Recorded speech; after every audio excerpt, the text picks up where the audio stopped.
teachers if they are to do the best job possible. And that is why if you exceed 6 hours of classroom instruction in a day, you will be compensated accordingly.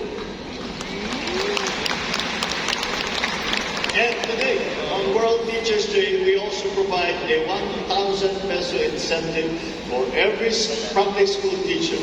A little reminder, kaunting lang paalala, that we recognize your efforts and your sacrifices, and they have not gone unrecognized.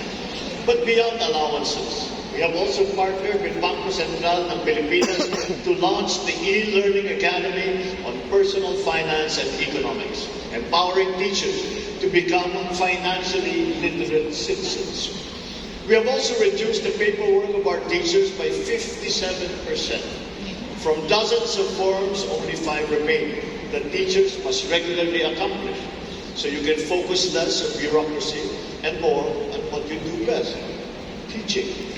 And through Republic Act number 12288, or the Career Progression System for Public School Teachers and School Leaders Act, we open wider and clearer career pathways for our teachers. Simple lang ang ibig sabihin nito. Wala na public school teacher na magre-retire na teacher 1. Hindi na natin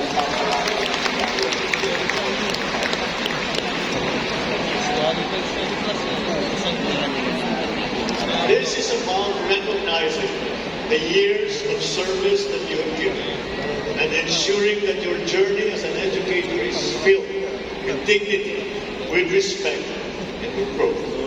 This administration is also preparing and investing for the long term. The Senate and Congress have already proposed the 2026 budget for DepEd.